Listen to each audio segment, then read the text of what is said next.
Bonjour à tous et bienvenue dans cette nouvelle vidéo. Ça fait un petit moment que je vous ai pas fait de vidéo où j'arrose mes plantes simplement, où je fais l'entretien courant, l'entretien que je fais 2 fois par semaine. Donc généralement je fais ça le mercredi et je fais une fois dans le week-end. En fonction de mes disponibilités, je le fais soit le samedi, soit le dimanche. Aujourd'hui on est dimanche. J'essaye de le faire un maximum le matin parce que comme je douche la plupart de mes plantes, je préfère qu'elles sèchent assez rapidement. Donc je vais vous montrer tout ça, sachant qu'il y a un paramètre à prendre en compte, c'est que aujourd'hui je ne vais pas flusher toutes les plantes qui sont en lechuza pod, c'est-à-dire que je ne vais pas les doucher, sachant qu'il y en a une quinzaine. Donc normalement ça prend quand même plus de temps, mais comme je le fais le mercredi déjà et que j'allais pas le faire juste pour la vidéo, je vais pas vous montrer ça. Mais sachez qu'une fois par semaine, toutes mes plantes qui sont en lechuza pod sont intégralement douchées et je change l'eau qui est dans le réservoir. Là aujourd'hui ce que je vais faire, c'est que je vais juste remettre un petit peu d'eau dans chaque réservoir. J'ai l'habitude, je sais à peu près à quelle vitesse l'eau s'évapore ou est consommée par la plante, donc je rajoute un tout petit peu d'eau dans tous les pots. Donc voilà, j'espère que ça va vous plaire. Du coup vous allez faire un petit peu le tour de mes plantes avec moi et vous allez revoir un petit peu mon appartement si jamais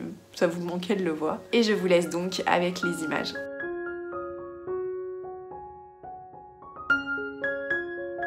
Alors je commence toujours par les mêmes plantes, je fais toujours dans le même ordre, ce qui me permet d'éviter d'en oublier. Et je commence donc par le coin des calatheas, sachant que dans le coin des calatheas, je n'en ai que 2 qui sont en terreau et une qui est en terreau mais avec un réservoir d'eau. Donc comme je vous l'ai dit juste avant, je ne m'occupe pas des plantes qui sont lechuza pod, là je vais juste leur rajouter un petit peu d'eau dans le réservoir. Donc les 2 seuls dont je me suis vraiment occupée aujourd'hui, ce sont donc la Calathea White Fusion et la Calathea Picturata Argentea que vous pouvez voir sur la table basse, qui elle avait besoin d'être arrosée. Ça faisait vraiment un bon moment que je ne l'avais pas fait pour ces 2 plantes-là. Donc elles vont passer à la douche. Entre-temps, j'avais préparé mon engrais, donc en fait je les douche dans un premier temps. Et ensuite, avec un arrosoir dans lequel j'aurais mis de l'eau mélangée à environ 1 g de Plant Prod 20-20-20, je vais donc leur apporter des nutriments via l'engrais. Et en plus de ça, je leur ajoute de l'engrais foliaire. C'est aussi le Plant Prod 20-20-20, sauf que j'en mets en plus petite quantité. Et depuis que je fais ça, ma Calathea White Fusion va mieux. La Picturata refait des feuilles.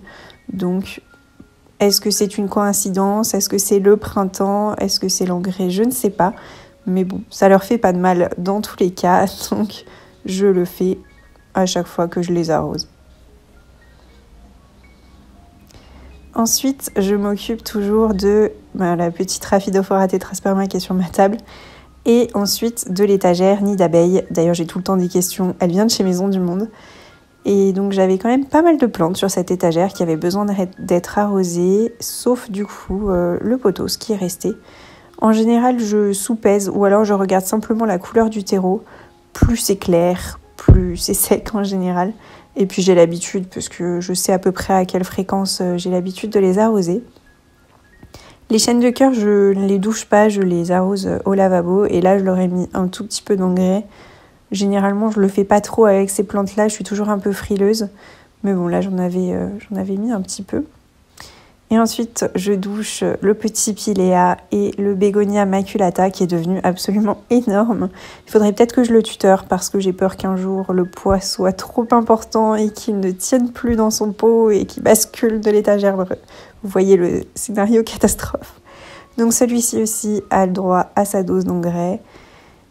Et ensuite, je le remets dans mon petit pot qui vient de Joli Pot, qui est une jeune fille qui fait des pots personnalisés. J'avais reçu ce pot pour mon anniversaire et je l'aime beaucoup trop. Il y a écrit Marjorie's Plants dessus.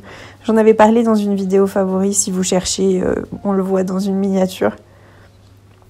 Et je remets donc tout en place. J'aime pas... je laisse égoutter, mais j'aime pas trop laisser traîner les plantes. Donc je les remets assez rapidement à leur place. Donc la grosse Calathea White Fusion, je l'avais arrosée il y a très peu de temps, j'ai vérifié juste pour le principe, la taille constellation pareil. Je vérifie toujours quand même parce qu'on n'est jamais à l'abri que d'un coup une plante réagisse différemment et en 2 jours soit sèche. Ça m'est déjà arrivé et je vérifiais pas forcément toujours et puis je me suis fait surprendre, donc je vérifie toujours absolument tout, même si je sais que je les ai arrosées il y a peu de temps. Là, le McDowell, j'étais pas trop sûre, donc j'ai préféré ne pas l'arroser et attendre quelques jours. Par contre, le Gloriosum Zebra, je vois tout de suite. L'avantage des pots qui sont transparents, c'est qu'on peut voir si c'est encore mouillé à l'intérieur. Il n'y a même pas besoin de toucher, ça se voit directement. Donc, je la douche et elle aussi aura le droit à sa petite dose d'engrais. Ce philodendron s'oriente tellement vers la lumière, je suis obligée de le changer de sens quasiment toutes les semaines. C'est impressionnant ces plantes-là. Ça me fait la même chose avec le McDowell. Il se tourne extrêmement vite vers la fenêtre. Donc je suis tout le temps obligée de les retourner pour pouvoir voir le feuillage parce que sinon les feuilles sont orientées vers la fenêtre. Donc je laisse égoutter un maximum. Après s'il y a encore quelques gouttes qui restent, c'est pas bien grave. J'attends pas non plus qu'il n'y ait plus une seule goutte qui tombe. Et je le remets à sa place. Ensuite, je passe aux aglaonema, mes 3 petites aglaonema. Et il y avait seulement la White Joy qui avait besoin d'être arrosée. Alors elle, c'est un cas un petit peu particulier parce qu'elle est en leachusapone, mais je ne laisse pas de réservoir d'eau. Je la traite comme une plante qui est en terreau. Donc j'arrose dès que je vois que c'est sec et je lui mets un bon coup d'eau en attendant que ça coule bien par les trous, puis ensuite je la remets à sa place.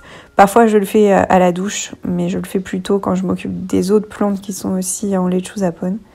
Là j'ai vérifié tous les pothos qui sont suspendus dans mon salon, mais aucun n'avait besoin d'être arrosé aujourd'hui. Ces pothos, il y a vraiment des périodes. Ensuite j'ai vérifié mon petit Florida Ghost et mon Sodirois, je les avais arrosés il y a peu, et la petite Zébrina. Alors généralement, elle, je l'arrose le mercredi, donc j'ai juste vérifié par principe.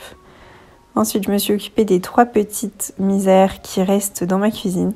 C'est les seules plantes qui restent dans ma cuisine maintenant, parce que la petite Sweetness, je l'ai mise sur le balcon, et la Zébrina donc est passée dans mon salon. Donc celle-ci, je fais au poids, et puis elle n'était pas encore suffisamment légère. Donc j'attends bien que ça coule par les trous de drainage. Et d'ailleurs, en fonction des pots, ça coule vraiment plus ou moins vite. Il y en a des fois, je suis obligée d'attendre parce que ça met beaucoup de temps à absorber.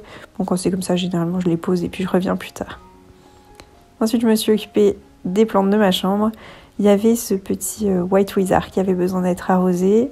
Le Verrucosum, non. Le Majestic, oui. Je vous avais dit, le Majestic, c'est de l'écorce avec un tout petit peu de terreau. Et le Gloriosum en avait besoin également. Il sèche assez rapidement du fait de son pot en terre cuite. Donc j'ai emmené tout ça dans la douche.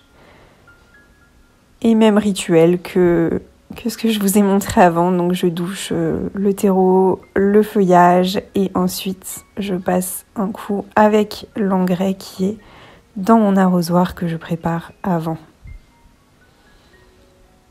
Ce Gloriosum s'étale tellement. Il a pris une ampleur qui est assez folle et il prépare déjà des nouvelles feuilles. Je pense qu'au bout d'un moment, il va y avoir un petit souci de place. Peut-être que je le bouturerai ou je sais pas, j'ai pas encore décidé.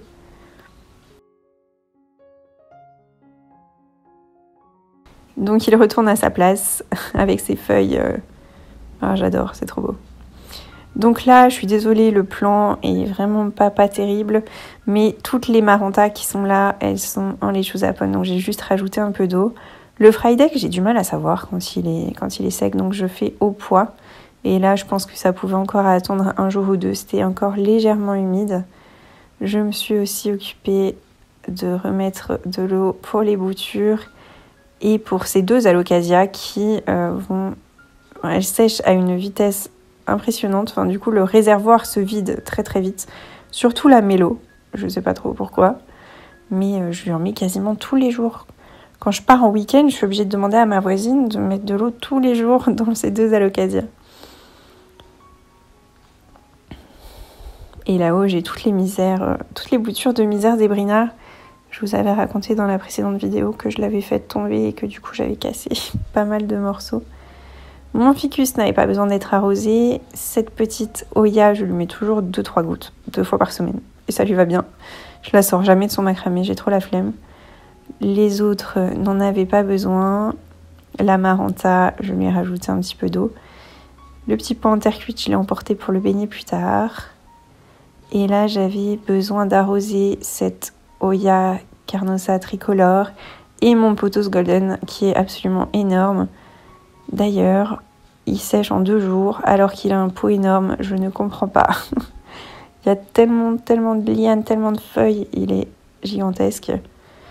Donc je me suis d'abord occupée de l'Hoya parce que c'est plus facile de la faire égoutter dans le lavabo après que le pothos. Elle aussi, je lui ai mis... donc j'ai fait douche plus engrais. Alors je mets pas de l'engrais forcément à chaque fois. Ça dépend des plantes. Il y a des plantes à qui j'en mets à chaque fois. Typiquement les philodendrons, j'en mets à chaque fois. Mais il y a d'autres plantes où j'en mets pas aussi souvent. Soit parce que j'y pense pas, soit parce que j'ai l'impression que c'est pas nécessaire. J'essaye d'en mettre quand la plante pousse vraiment beaucoup. Quand elle pousse pas trop, c'est vrai que j'ai pas forcément le réflexe. J'ai vraiment cette vision de la plante pousse, elle en a besoin. Vous voyez ce que je veux dire? Ensuite, je les ai remises à leur place. Elles sont encore mouillées. Il y a quelques gouttes qui tombent. C'est pas dramatique. Je m'en fiche, ça sèche assez vite. Et puis bon, ça fait augmenter l'humidité de la pièce. Et là, les petits pots en terre cuite, je les fais baigner en général une quinzaine de minutes. Parce que c'est la méthode que je trouve la plus appropriée pour ces pots-là. Voilà, j'espère que ça vous aura plu de voir ça, de voir un petit peu l'entretien courant que je fais de mes plantes. Il faut savoir quand même que là c'est très condensé puisque je vous ai mis ça en accéléré, mais dans la vraie vie j'avais à peu près 1 heure de vidéo. Sachant que comme je le disais dans l'introduction, les plantes qui sont en lechuzapones n'ont pas été douchées aujourd'hui, donc en général ça me prend 1h30 le mercredi et à peu près 1 heure le dimanche, voire plus si jamais il y a des plantes qui ont des besoins spécifiques à des moments particuliers, ou si jamais je mets de l'engrais à toutes ou de l'engrais foliaire à toutes, enfin bref, vous voyez l'idée, c'est quand même variable, mais en général entre 1 heure et 2 heures. Et bien voilà, j'espère que ça vous aura plu et je vous dis à bientôt pour une prochaine vidéo. Salut!